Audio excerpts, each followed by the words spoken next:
नमस्कार, आप देख रहे खबरों की दीवार से जीवाल। मैं हूं मनीष जायसवाल और इस वक्त मौजूद हूं सूरजपुर में और मेरे साथ मौजूद है पीछे शिक्षकों का समूह और इन शिक्षकों के समूह में से एक नायाब हीरा भी मौजूद है। ये नायाब हीरा वो है जिनका रिटायरमेंट साल 2 साल में होने वाला है। इनके सामने स्थिति न घर की है न घाट की है। इनके लिए एनपीएस सही है या ओपीएस सही है ये भी तय नहीं कर पा रहे हैं। ये सेवा तो लंबे समय से दे रहे हैं लेकिन लाभ इनको नहीं मिल रहा।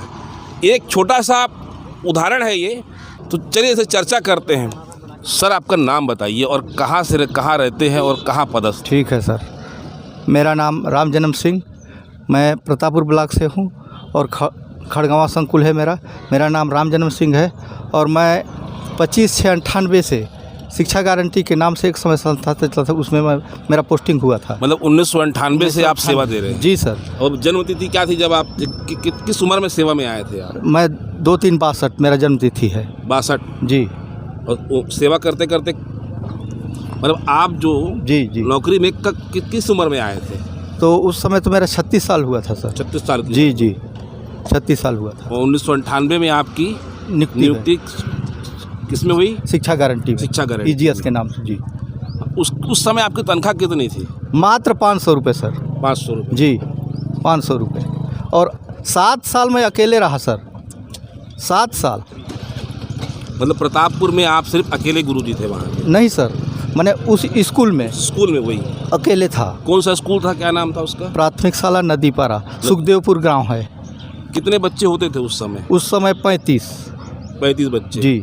और अब आज तुम्हारा प्रमोशन दूसरे स्कूल में हो गया है। अच्छा।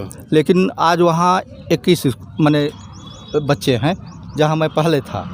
जी। गारंटी गुरुजी से फिर आप आगे कैसे बढ़े? तो अब यही इसी दम पर, आंदोलन के दम पर। जी। और जहाँ भी होता था मैं संभाग स्तर पर, जिला स्तर पर, ब्लॉक स्तर पर, राज्य स्तर पर, ऐसा कोई भी आंदोलन नहीं है जहाँ मैं नहीं गया, सब जगह मैं गया। मतलब आज आप शिक्षाकर्मी बने हैं? जी। तो संघर्ष करके बने? जी, संघर्ष का बदौलत है ये। तो आप 500 से शुरू किए, फिर उसके बाद तनख्वाह कितनी हुई? सबसे बड़ी तनख्वाह कब आपकी? जी, मैंने 500 हुआ, इसके बाद 1000 हुआ, इसके बाद 2000 हुआ, इस टाइप का क्रमशः बढ़ता गया। जी। 1998 के बाद से बढ़ता गया? जी। फिर तनख्वाह आपकी संविलियन के आसपास कब हुई, कितनी हुई? संविलियन तो सर 2018 में हुआ, एक साथ 2018 को हुआ। उस समय 33,300 था। 33,300? जी। इसके बाद वही 1000 रुपया बढ़ता रहा।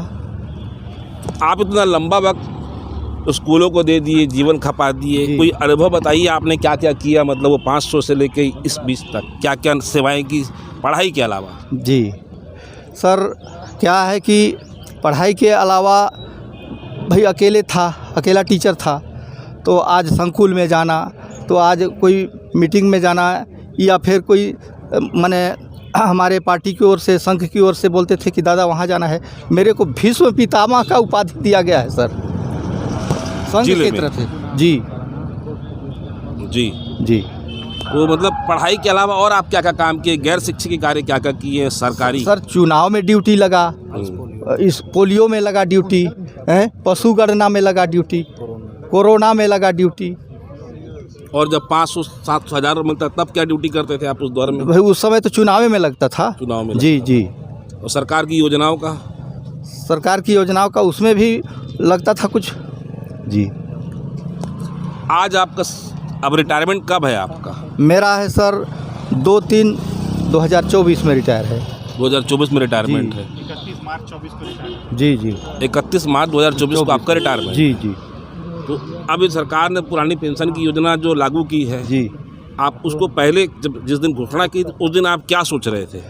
मैं तो सर संदेह में हो गया था कि ओपीएस को लूँ या एनपीएस को लूँ। नहीं जी। जिस दिन सरकार ने पुरानी पेंशन योजना लागू की थी, आपके मन में क्या भाव आया था? उस दिन तो खुशी का कोई ठिकाना नहीं रहा सर। इतना खुशी कि शायद लाइफ में उतना खुशी मेरे को नहीं आया था, इतना खुशी हुआ। और अपने साढ़ू के मैं गया, जहाँ राम सेवक पैकरा का गांव है, वहाँ मैं चला गया।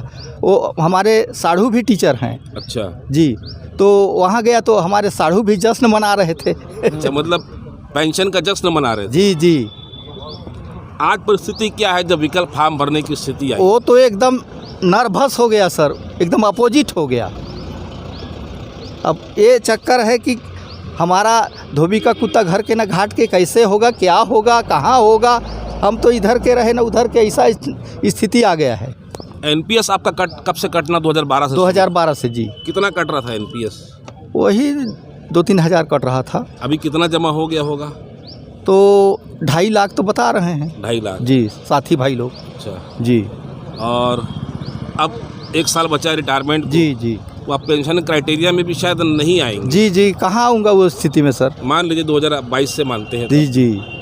तो कितनी जरूरी आप जैसे बहुत से शिक्षक हैं कि खाली अभी आप और भी इकलौते ही हैं? अपवाद में कुछ और हों और सर, है। ऐसा नहीं है कि मैं ही हूँ, अच्छा, कुछ लोग और हैं। मतलब जिनकी देर से नौकरी लगी। हाँ हाँ है ना? जी। 36 साल एक 35 ठो साल। मेरे से भी माने बड़ा उम्र का था, लेकिन उसको दुर्भाग्य कहिए वो दुनिया में नहीं है। वो बैगाराम भारदा का था, प्रतापपुर ब्लॉक के बगल में ही। अच्छा। लेकिन वो मेरे से भी सीनियर था।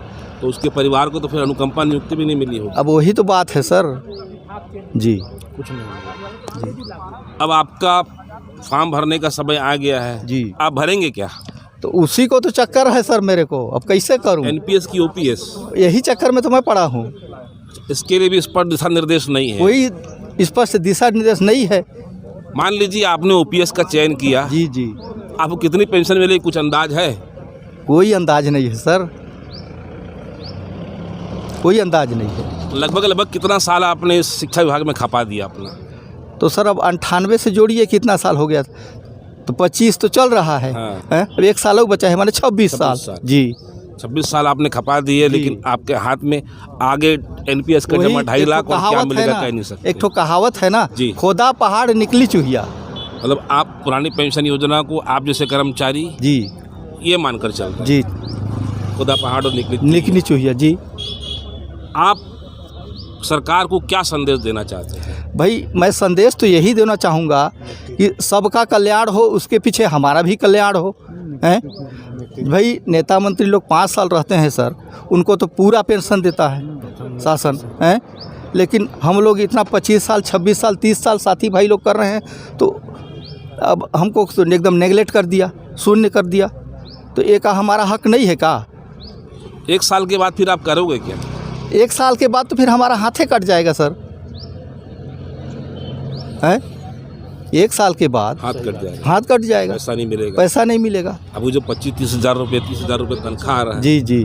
परिवार की, उससे जी, जो जी। जिम्मेदारी पूरी होती है कि नहीं? पूरी हो रहा है किसी तरफ, क्या करेंगे जी। हाँ। क्या लग रहा है आपको? सरकार अभी आप लोग आंदोलन भी किए, आंदोलन का में के हिस्सा भी हो और संगठन के बीच पितामह भी हो, क्या लग रहा है आपको? क्या अपने अनुभव के हिसाब से क्या उम्मीद कर रहे हो आप? तो सर कहा जाता है ना कि एकता में ही बल है। जब रामचंद्र जी सीता जी को लेने गए तो अकेले थोड़े गए, उसके साथ भालू बंदर गए। कहा जाता है कि कितना करोड़ तो 18 पद्दुम सेना लंका में गए हैं और विजय प्राप्त करके आए हैं। वही 18 पद्दुम सेना मैं भी लेकर के जाऊंगा। 18 पद्दुम सेना लेकर के मैं भी विधानसभा को जाऊंगा और विजय पताका लेकर के ही आऊंगा सर। मेरा नाम भीष्म पितामह। शिक्षक एकता जिंदाबाद जिंदाबाद जिंदाबाद। काम होके रहेगा, होके रहेगा। सर एक बात और बताइए, आप इतना लंबा अनुभव हो गया, आप यहाँ आप सब आपको सम्मान से भी देखते हैं जी। शिक्षकों के बीच में जो वर्गवाद अभी आया हुआ है, जी, जो जी। चल रहा है, जी जी। आप उसको अपने अनुभव के हिसाब से किस नज़रिए से देखते हैं? सर मैं तो सबको बराबर नज़रिए से देखता हूँ जी। मैं सबको बराबर नज़र से देखता हूँ कि मैं ये चाहता हूँ कि सबका कल्याण हो, उसके पीछे हमारा भी कल्याण हो। ठीक। मतलब ये जो बिखरे बिखरे से अभी लग रहे हैं, जी जी। इसको लेकर आप क्या कहना चाहते हैं? तो सर बिखरे बिखरे लोग हैं, इसी को तो कह रहा हूँ कि सब एकता हो जाते ना भाई, एकता में ही बल होता है ना। एकता हैं? तो ये है सूरजपुर जिले के भीष्म पितामह के नाम से चर्चित शिक्षक नेता, जो 1998 से 500 रुपये से सेवा दे रहे हैं। इस 500 रुपये को समझने के लिए सीजीवाल के संपादक रुद्र अवस्थी जी ने कहानी शिक्षाकर्मी की के 3 अध्याय लिखे थे, भाग 1, भाग 2, भाग 3। उस कहानी को जरूर पढ़िएगा। उसका लिंक डिस्क्रिप्शन में हम डाल देंगे। और वो कहानी आज चरितार्थ हो गई है। मुझको भी आज उस कहानी का एक नायक मिल गया है जो 500 रुपये से सेवा शुरू किया और आज अगले 1 साल बाद रिटायर हो जाएगा और इसके हाथ क्या आएगा यही अभी तक तय नहीं हुआ है। इनका बुढ़ापा अब भी संशय में बना हुआ है। वेतन विसंगति, क्रमोन्नति, पदोन्नति तो छोड़िए, ये अब भविष्य में आर्थिक रूप से कहीं न कहीं परिवार पर मोहताज हो जाएंगे। जिस पेड़ ने अपने परिवार को सींचा, अपने परिवार का भरण पोषण किया, अब वो पेड़ कहीं न कहीं उस परिवार के, उस धरती के, इस पेड़ के बीज के भरोसे रह जाएगा। विडंबना ये है कि सरकार इस विषय को बड़ी गंभीरता से नहीं ले रही है। ये अपने आप में एक चिंता का विषय है। भीष्म पितामह जैसे प्रदेश में कई शिक्षक हैं, कुछ शिक्षक 1 साल, 2 साल, 3 साल, 5 साल, कोई 8 साल, 10 साल में रिटायर हो जाएंगे। उनका भविष्य क्या होगा?